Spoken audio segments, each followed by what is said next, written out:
I have lived in Taiwan for 6 years now, almost 7, which is crazy just to see how fast time goes by, because it definitely doesn't feel like it's been that long. And for a long time I wanted to design my life so that it would be exactly the way I wanted it, one where I wouldn't have to worry about money or things like I'm about to do right now, like gas money, which is something in Canada you definitely have to worry about. Yeah, 95块。对。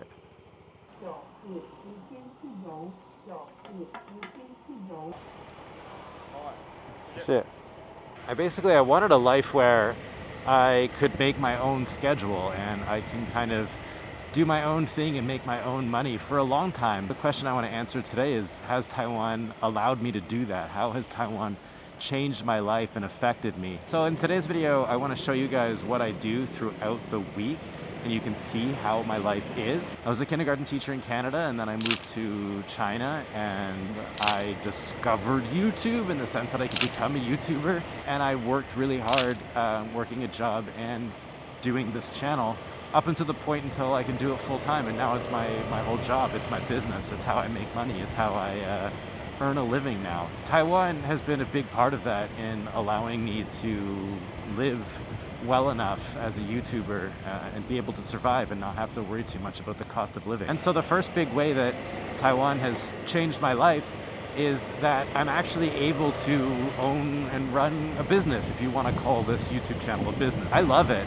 Whereas back in Canada, you can do it for sure, but the cost of living is so high that it makes it a lot more difficult. I tried it in China, but you know, that's the second big way that Taiwan changed my life, is that being a YouTuber in China is not a particularly good idea. You know, they obviously have, as everybody knows, a lot of censorship laws, and I wasn't able to make the videos that I wanted to make a lot of the times, or if I did, I would be heavily criticized or full-on stopped by the government or the people. Tip for an example, one of the videos I'm most proud of is a video called 12 Things I Hate About Living in Taiwan. I made that video in a way that was truthful. I meant everything I said in the video, but I made it in a way where Taiwanese people could agree with the things that I'm saying, because, you know, I live in Taiwan, but so do all these Taiwanese people. I was able to speak my mind on some of the things in Taiwan that I didn't like, and Taiwanese people agreed with me. They weren't in the comments telling me to go home, or that they think that, you know, foreigners shouldn't have an opinion on what it's like to live in Taiwan.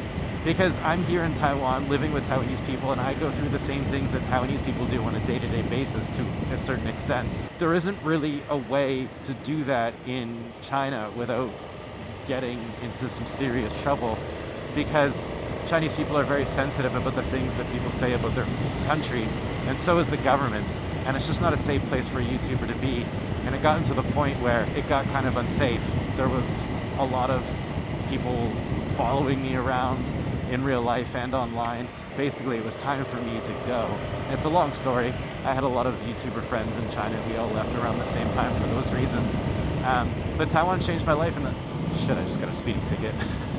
I'm only going 55. It's a big part of our lives, YouTube, and we weren't able to do it in China, and that sucked. And but in Taiwan, you know, they have a certain level of freedom of speech and a certain amount of freedoms that Chinese people don't, and I'm able to make the content that I want to make here, and I really like that about Taiwan, and it really changed my life in a big way. With that sort of introduction as to who I am and the way my life is, I think it's time to show you guys what I do on a day-to-day basis. And right now I'm on my way to a place called Gaoliao, which is a night view park. I come here from time to time just to relax and ease my mind and hang out and see the city views before I go off and edit videos and do my work. It's a really cool place here in Taichung.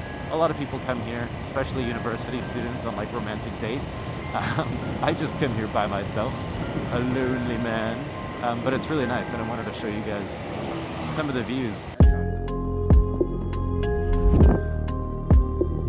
Here we are, Gaoliao. That's really nice. There's like no light up here, so I don't know why I took you guys up here to see it, because you can't see anything. But it's a great place to see the city at nighttime and sunsets and sunrises.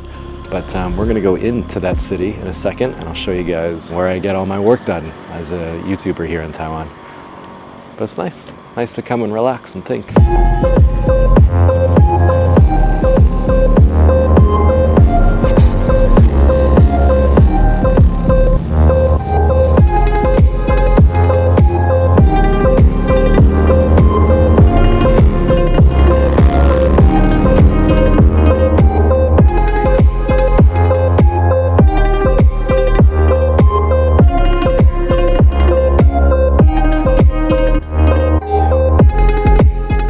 So I finally arrived at the Uptowner. It's like an American-style diner I like to go to so I can edit my videos and get other work done. I like it because it's got a place to charge my computer and other things. In Taiwan, it's really easy to get international food. So if you're craving Japanese food, Korean, Italian, American, pretty much anything, it's really easy to get. And Uptowner is just one of those places. And so that's the Uptowner.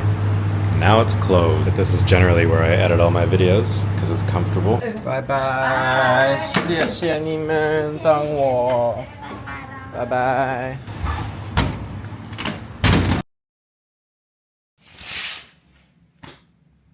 Good morning.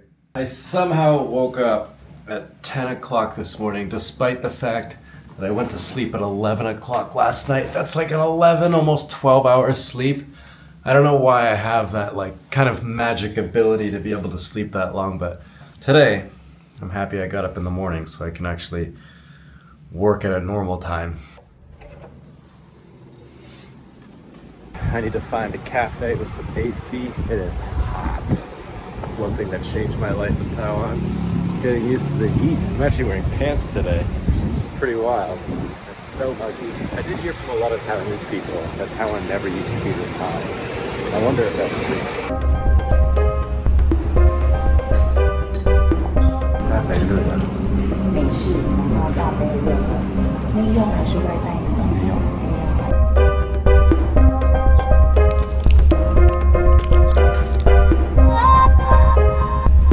Coffee is needed because I'm going to see my old students, I hope, if I can catch them before they have nap time. Because I miss them, but I do need coffee. I drink coffee every day. Let's hit the road. I'm shooting what I do every week, this is not something I do every week.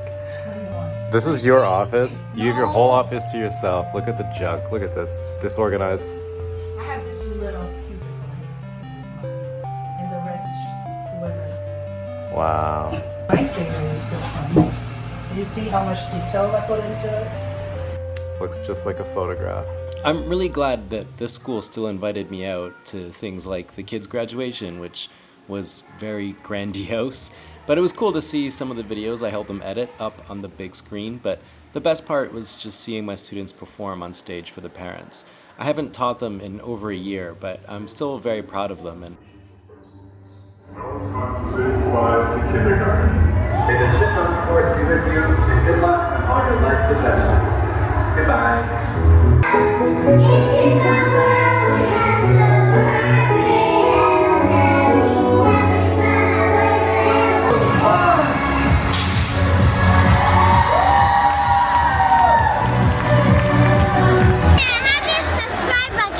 You help me subscribe again. You're so nice, Jonas. A lightsaber. Oh, you're so nice. Then I'll get an extra good play button. that kid is 6 years old and he's like a super genius. He has really bright ideas. He knows exactly what he's supposed to do. The question is, do you? Are you smarter than a Taiwanese 6-year-old? I think if you subscribe to the channel, it proves you are. Also, I promise I didn't tell him to say that. He's just really a sweet kid. Yeah, it was good to see the kids again. They had a Star Wars themed graduation performance thing. No idea where they got that influence from. But yeah, very proud of them. It's kind of crazy as time goes.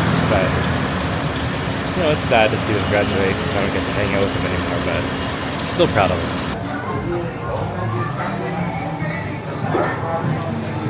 Bonjour, sweaty one. Are you filming? Yeah. I was going to say some foul language, but I wouldn't do that, would I?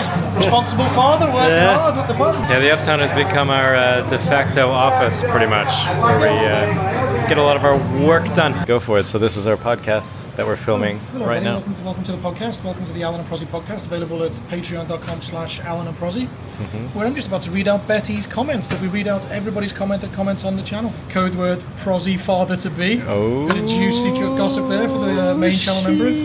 So how has living in Taiwan changed your life? I would say that it's changed my life in several different phases. When I first came to Taiwan, it was like an adventurous, exciting change. But then eventually you settle into life as a sort of established long-time foreigner, which again is another change. And then you get the opportunity to do something a little bit different, which some foreigners step out of the teaching circle and some don't. But you get some friends who've made careers as engineers, they've made careers as businessmen or shop owners. And then you get people like me and Prozzy who get the chance to be YouTubers, which I don't think would be possible back in the UK. Nice. Does that make any sense? I don't know, I wasn't listening. I'm so tired. This girl looks like she wants to talk to you. Go and ask what she's handing out. No. Come on. Taiwan hasn't changed my life enough to where... 这个看起来很像他。It's you, Prozzy. Yeah, if I had muscles. Nice to meet you. Nice to meet you. 从哪里来？我是英国人，他是加拿大。加拿大。哦，你们是来这边玩吗？不是，我们住在这里啊。住在这里，喜欢台湾，爱台湾。爱台湾，谢谢你们爱台湾。哦，当然可以啊。太棒了！我可以 take 你吗？当然可以啊。It's got her own breakfast shop in Taiwan and another one in Malaysia. Wild. She's a perfect, single, successful businesswoman, Prozzy. Yeah. You've been learning all about business recently. You've been studying on how to be an entrepreneur. Yeah. All you need to do is go meet Lily and use her money instead. And talk to her, yeah. I ended up coming back home to get some work done because it started to rain. But now it's time to get something to eat. This is so different. It really, really doesn't rain here very often. But yeah, getting food is like a huge thing about how your life changes in Taiwan. Everyone harps on about how convenient Taiwan is, but it really matters. Like back home, I would have to cook something, and then I would have to think about what can I cook. I'd have to look at my freezer, my fridge, or my storage to see what ingredients that I have. But here, I just walk outside, and there's like so much choice. Just walk outside, and there's so many restaurants to choose from, or I can get Uber Eats. But I feel bad for making a driver do his job on a rainy day, so going out, and there's no dishes, no cleaning. Get your food, eat it, and that's it. I love it. Well, 自己拿嘛。谢谢。I got some Taiwanese fried food, which I love, and it's definitely not something I would be eating if I didn't live in Taiwan. That black stuff is 猪血糕, or Taiwanese pig blood cake. It's amazing.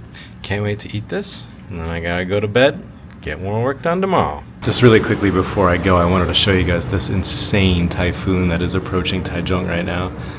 It is a ton of lightning. By the time this video comes out, the typhoon should have mostly gone away. It's just a little crazy because Taichung is usually protected from typhoons because it's so far inland. But that's the ocean you're looking at out there, and this thing's gonna be huge. It hasn't even like hit Taiwan yet. You can already see the lightning it's throwing down. It's crazy. Anyways, that's it for me. It's time I ended this one. I hope you enjoyed it. It's kind of more of like a little vlog I wanted to shoot. If you want to see more, let me know in the comments. I'd love to film more stuff like this. It's a lot of fun sharing my life. It's, I think, a little bit easier than more of a topical video. But yeah, other than that, I'll see you guys next week for another video. Stay positive, keep your stick on the ice, and I'll catch you guys on the next one.